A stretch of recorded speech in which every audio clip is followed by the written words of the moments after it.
Thanks, everybody, for coming to our second day of our carbon management dialogue here at Rice University. Once again, we're very fortunate to have Mayor Turner here with us today, Assistant Secretary Brad Crabtree. Thank you so much for being here and for your support in making this happen, as well as all of our community organizations and industry members, academia, et cetera. I would like to just give a couple of public PSAs, I guess. First is, if you desire the Spanish translation, you can access that via the QR code on the back of the program. If you are online, you can do so via the captions on the Zoom. So please avail yourself of that if you'd like. So why are we doing this? Why are we having a carbon management dialogue? I think if you were here last night, you have a sense of why we're doing this. Namely, this is a complicated set of technologies and processes and know-how, and there's a broad disparity, broad spectrum of levels of understanding, levels of experience, et cetera, in all of these technologies, as well as a long list of concerns or questions that we're trying to answer together in order to make progress forward. So the purpose of this dialogue is really to expose those questions and engage in conversation on the topic. We want to create a space here where everyone is comfortable to raise the questions that they have and to be heard in those questions. And so we do have a list of sort of rules of engagement around how we want this event to go. The first is, please treat everyone with respect. Come prepared to create a respectful and open space for new ideas. And listen, and sort of, if you hear something and you find yourself feeling frustrated, pay attention to that. Like, why are you frustrated? What is it about what's being said that's making you feel frustrated? And that's an opportunity for learning and for growth, and maybe for building new relationships with other people that have a different perspective than you do. We suggest making it a goal to try to learn something new. Understand everyone's point of view and be open to making new connections, maybe with people that you didn't think you'd ever make a connection with. That's the purpose of this day today. So with that, I would like to welcome our first speakers, and we're going to start with Reverend James Caldwell. Reverend Caldwell, would you like to come forward?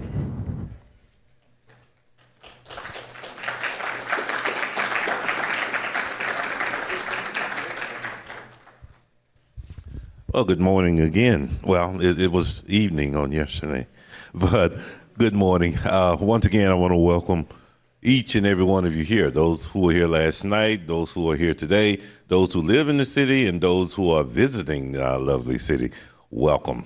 As Mr. Lawler has said, the conversation surrounding carbon capture, having the dialogue, I think is absolutely necessary. And it's necessary because, as I stated on last night, I don't understand it. I don't know what it means.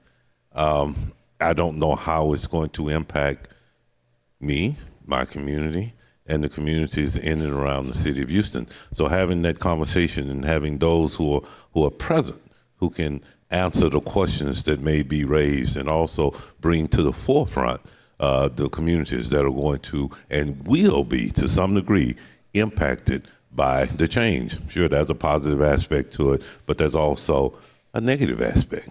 And we want to have that conversation surrounding both and all of it. We want that conversation to be complete. We want it to be whole, and we don't want it to lack anything or any aspect of it. So in reflecting and offering the welcome, I want you to take that into consideration as you have the conversation surrounding this. I don't know, there was a map shared last night as to where these locations may be, but historically, and I'm preaching to the choir now, it's been in Black and brown communities. We know this. So that conversation today should be surrounded about those people or those communities that we're talking about.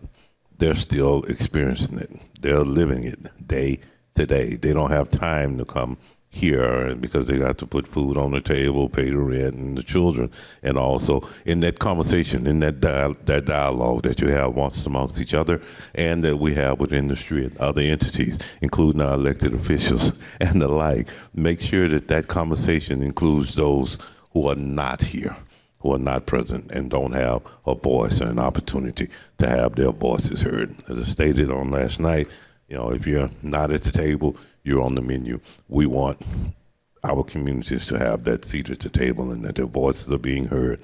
And they have an opportunity to express their desires, their wishes, their concerns. Thank you. And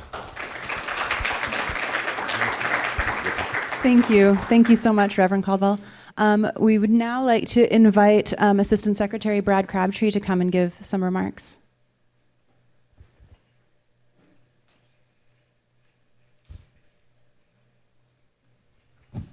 Whoops, gotta make sure. Good morning, everyone. Reverend Caldwell, thank you. The challenge, you didn't say it this way, but the challenge you highlight is there's a gap between the world of federal programs and public policy and the real lives of community members that are affected directly by these projects. And one of the critical things we need to do is to bridge that gap and bring members of communities and project developers and government agencies and everybody together to make sure that we advance these projects in a way that meets community needs. So thank you for highlighting that. And Mayor Turner, again, thank you for being here on day 2 and for your support of this effort, going back to almost a year ago to our conversation in Houston. And I think there's a few people here today that weren't here yesterday, but most of you are here, so I'm not going to repeat a lot of what was said before.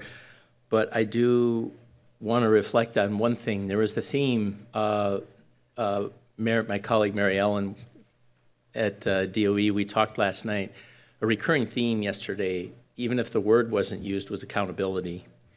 And that's accountability across the board for industry, for regulators, for state, local, and federal officials like myself. I mentioned in my remarks yesterday that the bipartisan infrastructure law, which passed in 2021, we're just about at the second birthday of the infrastructure law. It included $12 billion in funding for carbon management, and another $8 billion for funding for hydrogen, the hydrogen hubs. A significant part of that involves producing hydrogen in ways where you capture and store CO2 emissions. And when you think about the better part of $20 billion, that's an enormous investment by any definition. There are some countries that are investing more on a per capita basis than we are, but as an absolute amount, that's the largest investment in the world in carbon management and hydrogen together. It's clearly a lot of money, but it's also an enormous responsibility. I can speak for myself and members of my team. In different ways, we think about that every day as we implement the different provisions in the infrastructure bill.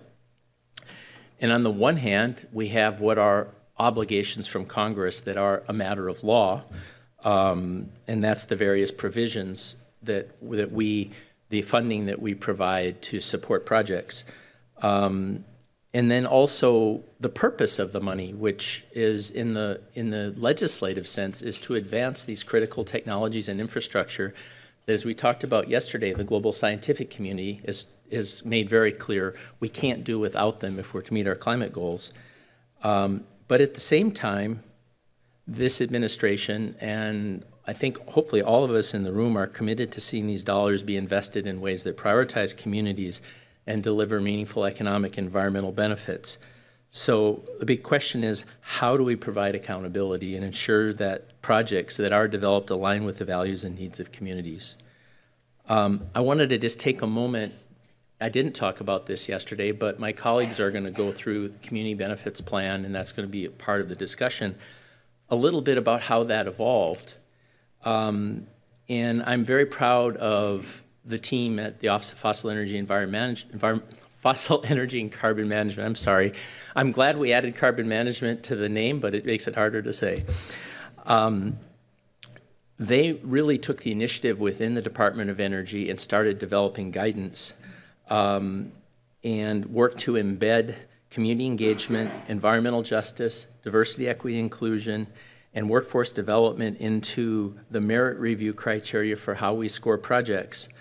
They then worked with our National Energy Technology, having developed this guidance, this how-to for applicants for funding, then worked with the National Energy Technology Lab, which puts together the whole, what we call a funding opportunity announcement or a solicitation, where the funding opportunity goes out, and then people apply, and then we rank and score the applications based on the criteria, make selections, and then after that there's an awards negotiation process, and it's only once you're through that negotiation process is the money actually provided. And then what follows is a whole period of time in which our National Energy Technology Lab monitors the implementation of those projects from a performance standpoint.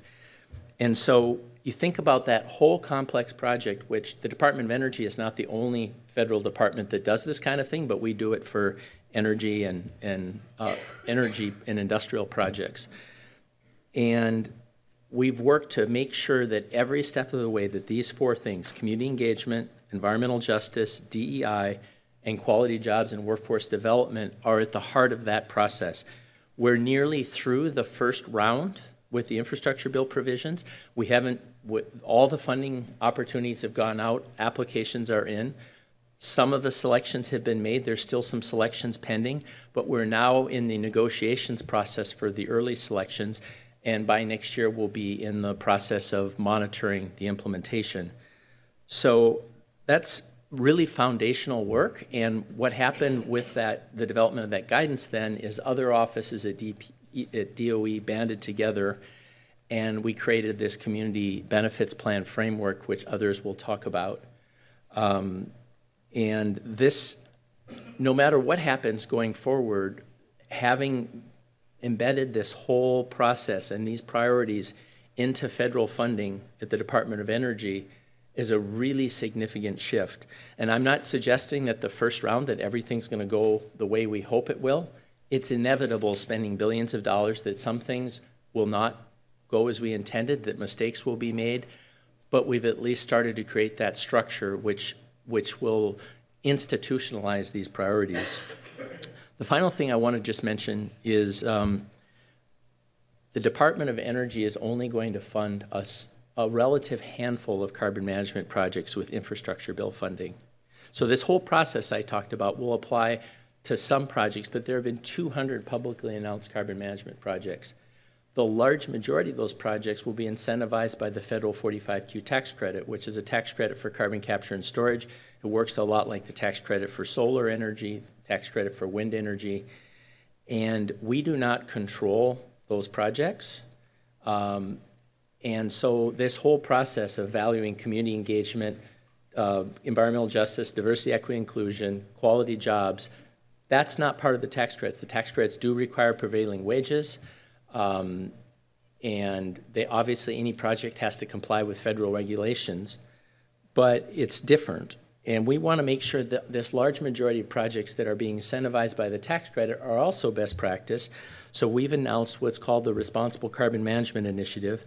And the purpose of the Responsible Carbon Management Initiative is to provide a framework for project developers to encourage them to follow best practices in the development of projects. We put out a request for information to get feedback. I think there's going to be some discussion of that feedback today, but we received comments from 84 different individuals and organizations. We're in the process of reviewing all that feedback, and we are going to be launching the first phase of this Responsible Carbon Management Initiative by the middle of next year. And we'll start with a set of principles, and we'll encourage project developers to pledge those principles and abide by them. And part of doing that then is that they need to make public on their websites and in other ways how they're abiding by those principles. So I just wanted to share a little bit about how we're trying to institutionalize some of the priorities and concerns we're talking about, and welcome the discussion and feedback from all of you today. Thank you.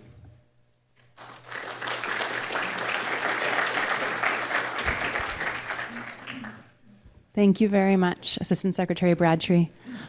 We have one more guest who's going to join us for some introductory remarks, the Mayor of Houston, Mayor Sylvester Turner. Thank you.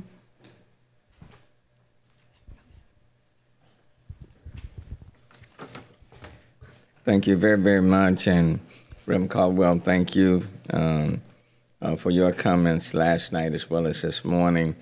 And Assistant Secretary Crabtree, let me thank you and appreciate you going through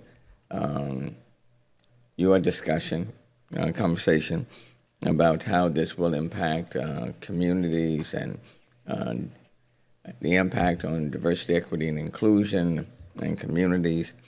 Because oftentimes when you're spending $20 billion and more on these sort of technologies and carbon management, people often want to know, how does this impact my community? And how will my community be made better? And I think that's critically important. So thank you so very much. I want to welcome everyone again to day 2 of this important dialogue about carbon capture, transport, and storage in the greater Houston area. And once again, thank you all who participated in shaping this event, co-creating the agenda, and organizing the logistics. Climate Now, the Department of Energy, Rice University for hosting, and especially to all of you for participating in this important discussion again today. Yesterday was a listening and learning session. Jennifer Hadaya from Air Alliance Houston and Scott Anderson from the Environmental Defense Fund helped provide important context on the role that these technologies could play in reducing carbon emissions, while also thinking about the very real health and safety concerns of our communities.